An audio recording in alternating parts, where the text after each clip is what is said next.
All right, I believe we left off on number 22, so we'll go over anything from 22 to 26.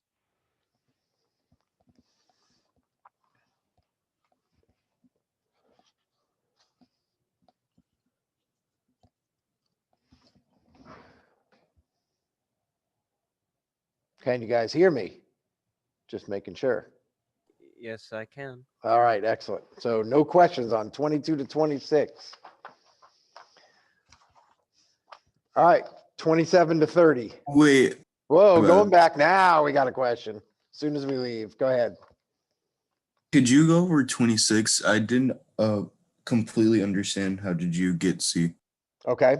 For what values of X do we have a relative min? Okay. We have a relative min where F prime equals 0 and changes signs from negative to positive. Okay. So obviously the first thing I got to do is find F prime of X. F prime of X is equal to 15x to the fourth. Hold on a second. Okay, 15x to the fourth minus 15x squared. That's my first derivative. I'm going to set that equal to 0. I'm going to factor out a 15x squared, and I get x squared minus 1. Okay, so I'm going to have critical numbers when this equals 0, and that equals 0 when x is 0, and when this equals 0, and that equals 0 at plus or minus 1. So I have three critical numbers. -1, 0, and 1. And you can do sign table or you can do a number line. If I pick a number to the left of -1, remember we're plugging into F prime. If I pick a number to the left of -1, I'm going to get a positive number. If I pick a number in between -1 and 0, I'm going to get a negative number. If I pick a number between 0 and 1, I'm going to get a negative number. And if I pick a number bigger than 1, I'm going to get a positive number. Okay. Relative min happens when F prime equals 0. It's either here, here, or here. And we change from negative to positive. We change from positive to negative here. That's a max. We didn't change here at all. And then we change here from negative to positive. So at 1 only. Or, yeah, at 1 only. All right, last call. Anything else on this page?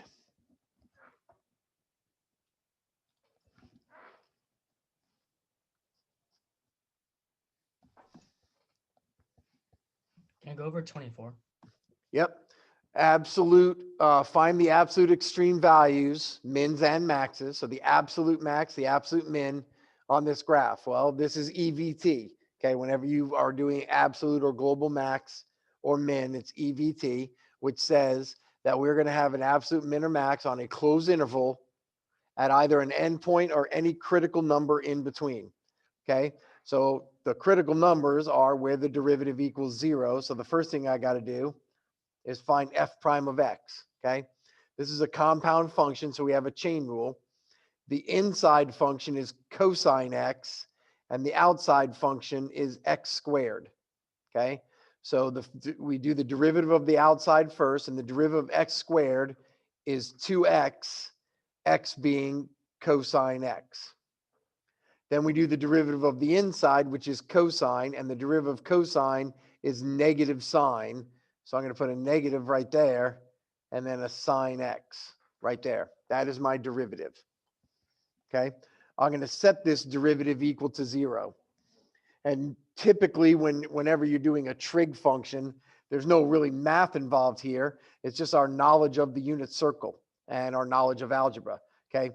This expression is going to equal 0 when X is 0, because I'm multiplying all this. So whenever X is 0, I will have the whole entire thing be 0, which means where is cosine 0 and where is sine 0 in the interval pi fourths to pi. Okay. Cosine is 0 at pi over 2 and sine is 0 at pi. Okay. So those are my critical numbers. So I now must check my critical numbers and my endpoint. So I have pi over 4, pi over 2, and pi that I must check back into f of x. Okay, the cosine of pi over 4 is radical 2 over 2, and radical 2 over 2 squared is 2 over 4, or 1/2. The cosine of pi over 2 is 0, and 0 squared is 0. And the cosine of pi is -1, and -1 squared is +1. The biggest number in this list is 1, so there's my absolute max by EVT. And 0 is my smallest number in my list, so that is my absolute min by EVT.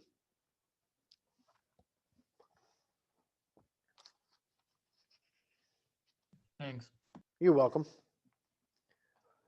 All right, anything else on this page? All right, 27 through 30.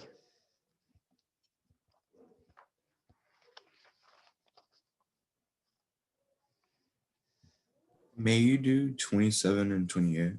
Yep, 27. Okay, so it just gives you a function and a bunch of answers, right? And so obviously I need to read through my answers, and all of my answers are talking about relative mins and relative maxes, and it's really just asking for quantity, okay? So all we need to do is find our derivative, set it equal to 0 and get our critical numbers and make a sign table, okay? So f prime of x is equal to 4x cubed minus 8x. And I'm going to set that equal to 0. Okay. I can factor out a 4x, and I'm left with x squared minus 2 is equal to 0. So I'm going to have critical numbers at 0 when this makes it 0, and at plus or minus the square root of 2. Okay. Yeah, plus or minus the square root of 2 are hard numbers, but those numbers we're not even plugging into our function, so we don't really care. Okay, so we have these three critical numbers, negative square root of 2, 0, and square root of 2, and we just got to check on either side. When we plug a number to the left of negative square root of 2, okay, just pick a number you definitely know is to the left of that, like -4. Okay, so -4 is, and we plug -4 in, we're going to get a negative number. Okay, because this will be negative times this positive. Okay, we plug a number in here, we're going to get a positive number. A number in here, we're going to get a negative number, and a number in here, we're going to get a positive number. So we change signs every time. From negative to positive gives me a min. From positive to negative gives me a max. And from negative to positive gives me another min. So 2 mins, 1 max, which is E. Number 28 says the number of inflection points. We have an inflection point where f double prime equals 0 and changes signs. Okay, so first thing is find f double prime. F prime is 4x cubed minus 8x, so f double prime is 12x squared minus 8. Set that equal to 0. Okay, and I can factor out a 4, and I'm going to get 3x squared minus 4 equals 0. And algebraically, if I did 4, we disregard. And algebraically, when I set 3x squared minus 4 equal to 0. Mr. Masson, Yeah. it's -2. Yeah, that's what I have written down there. You're just not seeing it right. Thank you. I'm looking at my answer sheet and I'm like, how do I have 4/3 and it's, or 2/3? All right. So I have 3x squared minus 2. I set that equal to 0 and I get plus or minus the square root of 2/3 as my two critical numbers. I'm not going to worry about rationalizing or anything like that. I'm just going to make a number line that's positive and positive radical 2 over 3. Okay. Number line, sign table, whatever you want to do. I just do number lines when I'm just trying to find a quantity, not if I'm determining what they are. Okay. Again, I pick a number to the left of the square, negative square root of 2/3. Okay. And I'm going to get a positive number. Here, I'm going to get a negative number. And here, I'm going to get a positive. Obviously, you would pick 0 in between here. It's the easiest number. Okay. And you'll get a negative. So we change signs here and we change signs here. Therefore, we have 2 points of inflection.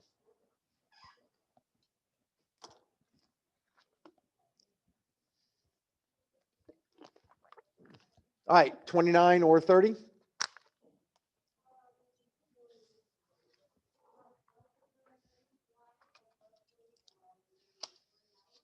All right. 31 or 32 to 34?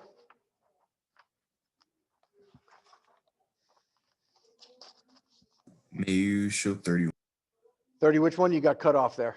31. Okay. All right. So write the equation of a tangent line. To write the equation of a tangent line, we need two things, a point and a slope. We have the x coordinate of our point. So that's 2. To find the y coordinate, we plug that 2 into the f of x. 3 minus 2 is 1, and the square root of 1 is 1. So there's our point. To find our slope, we need to find our derivative and plug 2 into that derivative, or find f prime of 2. So f prime of x is equal to, okay, we have a square root, that's memorized. The derivative of a square root is 1 over 2 radical x. Chain rule, the derivative of the inside, and the derivative of the inside is -1. Okay. So obviously that negative is kind of important. Okay. Now we're going to do find f prime of 2, which is plug a 2 in. So it's -1 over 2 times. And when we plug a 2 in, 3 minus 2 is 1, and the square root of 1 is 1. So our slope is -1/2. So we have a point and we have a slope. We're going to write the equation in point slope form. Y minus y1 is equal to m times x minus x1. Okay, the question is asking, okay, use the point, use that equation to approximate the value of 2.1. Okay, so 3 minus 2.1 and the square root of that would really be the square root of 0.9. Okay, that's what we're really trying to find the answer to. Okay, but we can't do that without a calculator, but we can approximate that answer with this thing, and this process is called linearization. Okay, it's one of the last things we learned. So we're going to plug that 2.1 into our x of our tangent line. Okay, y minus 1 equals, I'm going to change this to -0.5, and 2.1 minus 2 is 0.1. And -0.5 times 0.1 is -0.05. And then I add 1 to that and I get 0.95. And if you would have left this as a fraction, you would have gotten -1/2 times 0.1, or 1/10, which would have been -1/20. And you would have added 1 to that, or you would have added 20/20, and you would have gotten 19/20. So as a fraction, it's 19/20. As a decimal, it's 0.95. Either answer would work as long as it's a free response. Okay, and by the way, if you did actually get out your calculator and you wanted to know what the square root of 3 minus 2.1, we're trying to do that. We would have gotten 0.948. Okay, so our approximation, our linearization model, which is our tangent line, was awfully close to that answer. I know that some of them we did last week weren't that close. That's only like 0.002 off, or actually less than that, because the decimal is 9486. All right, 32 to 34, which is doing the optimization stuff, but these aren't actual application problems. They're just finding derivatives with respect to time, which you have to do the implicit differentiation. Questions on those?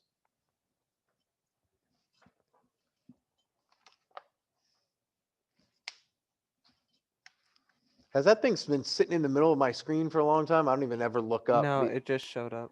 Okay. All right. It's just my emails open. And all right.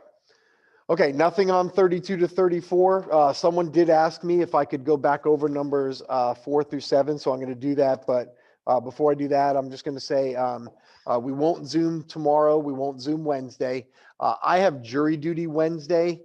So if there are issues and you try to message me through Canvas on Wednesday, you're not going to get a response because I will be down at the courthouse all day. So do your best with that test, and if there are issues, we figure it out as we go. Wednesday is the calculator section. Okay, tomorrow is non-calculator. I'll open it at like 8:40, and you have till 9:30 to send it back to me. It's going to be, you're going to have to take a picture of it and send it back. I do want to say this. I need better pictures from you guys. Okay, I'm getting a lot of shadows lately where I can't read things, and I'm just going to have to mark it wrong because if I can't read it, we can't go back and look at your work. I don't have your papers. Second, I need you to write them a lot neater. Obviously, I prefer that you print my test out, but if you don't have a printer or the capabilities of doing that, and you're doing it on notebook paper, I need you to be a little more neat, especially like in the steps that you're going, like on your paper, needs to kind of flow instead of just being all over the place. And I do need you to show all your work. Okay. Especially on the non-calculator section, I'm going to need to see work on every problem. Okay. You just can't just guess on these and write down stuff. And that's just not because there's a chance you could be cheating. They do that on the AP exam anyway. You have to show your work. Okay. And especially justify things. If you don't have any questions and you don't want to stick around and listen to me go back over 4 or 7, or if you have any other questions, you can stick around. If not, tomorrow's the test. So just be prepared for that. Mr. Masson, Yes. can you go over 33 and 34? And also, I heard that tomorrow's homeroom schedule, is that right? Yes. So tomorrow okay. So there's some survey they're doing, but we're taking a test. So it is homeroom schedule, but I'll still give you to 9:30 to take the test.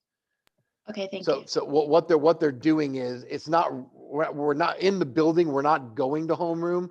They're just doing a homeroom schedule because of this survey that they're doing, and it's going to take extra time. So don't worry about it. And then you just go to second period after that.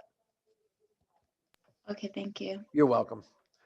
All right. Okay. So I'm going to do 33 and 34 since I got these out, and then I'll go back and do 4 and 7. Okay. So 33 says if xy equals 4, find dx dt when dy dt equals -6 and x equals 1. Okay. So obviously we need to find our derivative, and we have a product rule. Okay. So it's going to be first, which is x, times derivative of second, which is dy dt. Okay. Plus second, which is y, times the derivative of the first, which is dx dt, equals 0 because the derivative of 4 is 0. Okay. Now we're going to plug in. We have dy dt and we have x. Okay. So I'm just going to go over here. X is 1 times dy dt is -6 plus y. Well, we don't have y, do we? Okay. But what we do know is x is 1 and x times y is 4. Well, if x is 1, then y must be 4. So y is 4, and we're trying to find dx dt. That's our unknown. Okay, equals 0. So we're going to add this 6 to the other side. So we get 4 dx dt equals 6. And then divide by 4 and get 6/4 or 3/2.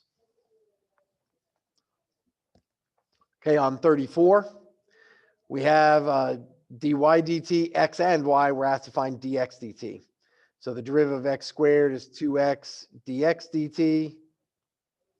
The derivative of y squared is 2y dy dt. And the derivative of 25 is 0. So it's just plug in. X is 4, 2 times 4. Dx dt is what we're trying to find. Plus 2 times y is 3 times dy dt, which is 2, equals 0. I'll let you go from there, but what is that? 12 over 8. 12 over negative 12 over 8. And that'll be your final answer. Okay? Yes, sir. Thank you. You're welcome. All right. Back to, let me go back to number 4 now. Okay. So number 4 says, let f be the function given by f of x equals how many times in the interval from 1 to 3 is the tangent line to f of x parallel to the line 4x minus 2y equals 3. What this is asking is, a tangent line, okay, is the slope of the tangent line is at your derivative. So how many derivatives have the same slope as this? Pardon me. Can you please release the FCA club members to go get their picture taken in the gym? Thank you. All right, if anybody, if you didn't hear that, if you're in FCA, your club picture is being taken in the gym right now, so you need to get over there. All right, don't you guys wish you were back in this building? Maybe not, I don't know. All right, so anyway, to find where the tangent line is equal to the slope of this line, we need to find the slope of this line, and that's just algebra 1, okay? We're going to subtract 4x, so negative 2y equals negative 4x plus 3. Don't even care about that 3. Divide by negative 2, and negative 4 divided by negative 2 is 2x. Don't care. The slope of this line is 2. Okay, this is a calculator problem, so I'm not even going to try and find the derivative of cosine 2x plus natural log of 3x. That's a pain anyway. Okay, so I'm going to go to y equals, and I'm going to graph my function cosine 2x plus the natural log of 3x. Okay, I don't want to see that. I don't care about that. I care about when the derivative is equal to 2. Okay, so now I'm going to graph the line y equals 2 right here. And however many times they intersect, that's how many times the derivative equals 2. So I have my derivative here, and I have y equals 2 here, but I only want to do it on the interval 1 to 3. Sorry that that 3 got kicked over there. It should have been back up here. It would have been easier to read. I'll need to make sure I change that. But go to your window, and I only want to go from 1 to 3, and we'll go by ones. And if it graphs too slow, you could always change. I'm going to change it actually. So if you're going this slow when it's graphing, if you hit your on button, it stops the graph. Okay. Go into window and change your X res to like say 2, and it will graph a lot faster. Okay. And there's our graph. And there's the line y equals 2. And we intersect twice. So the answer would be 2 times.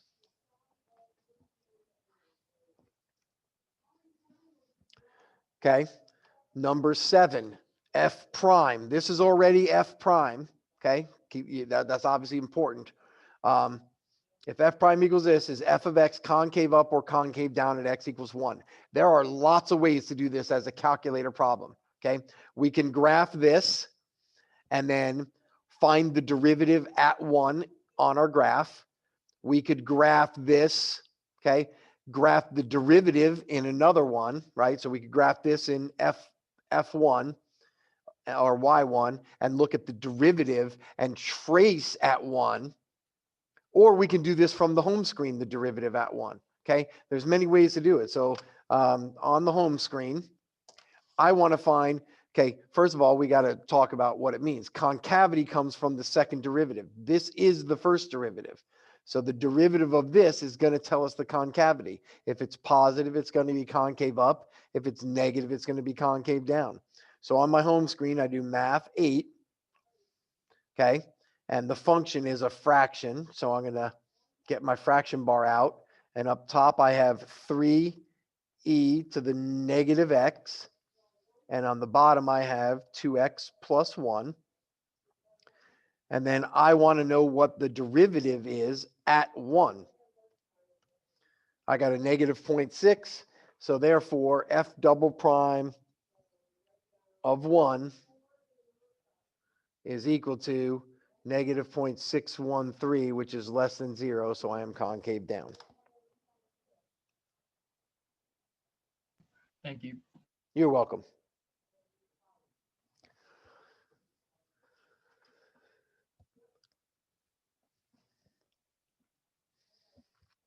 All right. Any other questions here?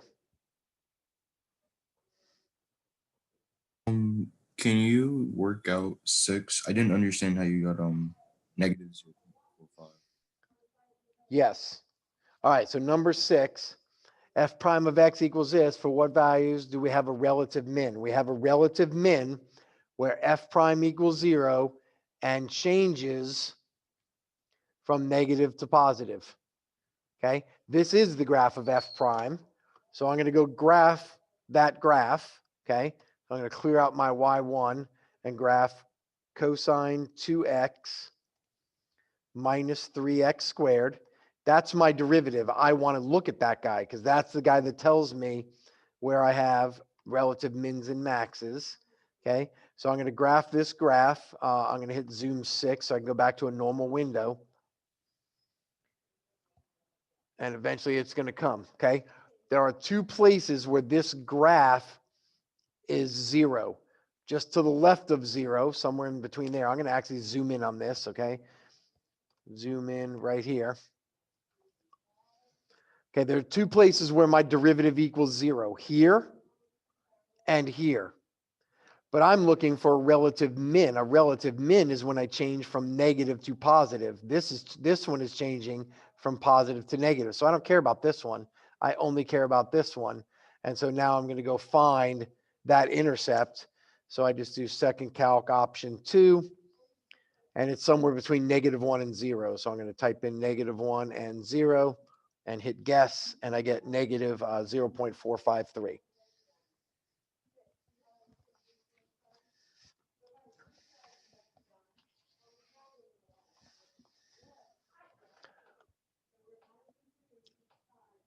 All right, do I have anything else?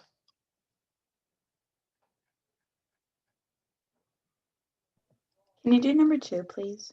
Number 2, use your calculator to find the equation of the tangent line. So we're going to graph that function in our calculator, x squared e to the x, okay? And we're going to take a look at that graph. So I'm going to hit graph. Looks like that. And as long as I can see 1, I'm good, okay? To write the equation of a tangent line using your calculator, it's second draw, okay, or second program. Program is right here. The second function of program is draw. So we're going to go second draw, and option 5 is tangent line. So once I hit 5, it takes me back to the graph, and now I got to tell it where to draw the tangent line. I just type in 1 because that's where it wants it, and it's going to draw in the tangent line, but more importantly, it's going to tell you the equation right down here, okay? And you can't really read it on mine, but it says 8.1548, okay, x minus 5.4365, okay, round to 3 decimals. Obviously, you can always go more than 3 decimals if you want, but it's really just about the calculator on that one, just second draw.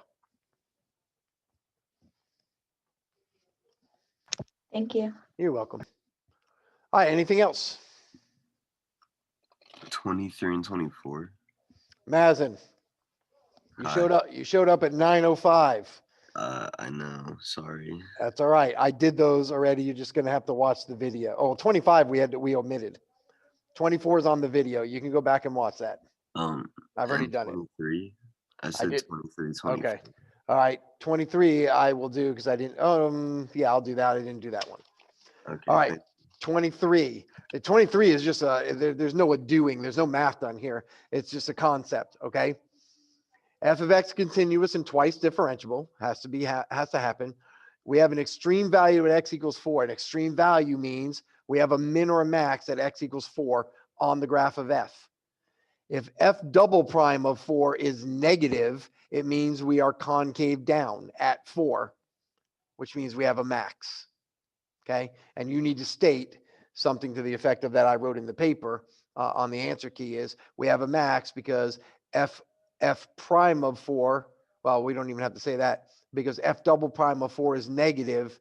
Therefore, we are concave down. So the graph of f has a max at f of 4.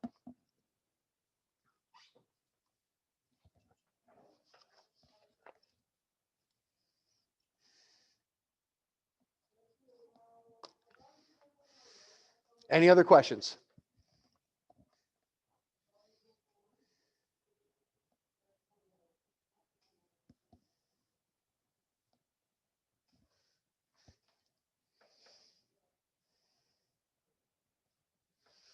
All right, guys.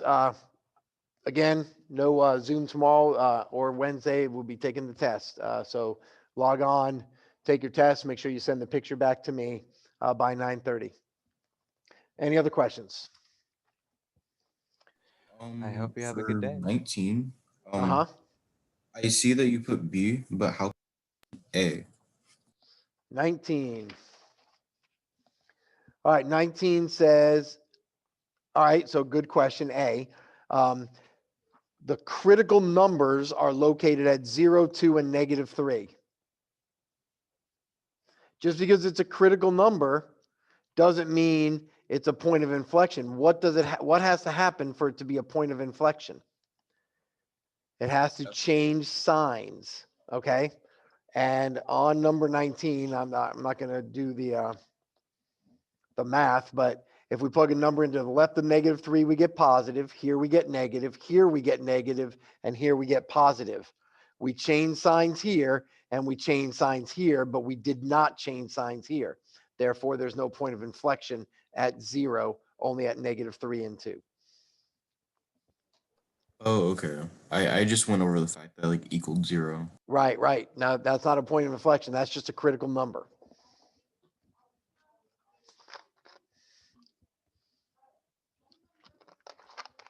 All right, anything else? On the recording, did you do 27? Uh,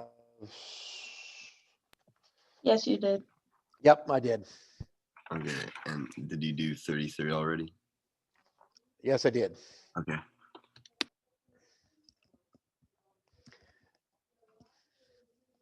Anything else? All right, guys, have a great day and good luck on your test over the next 2 days.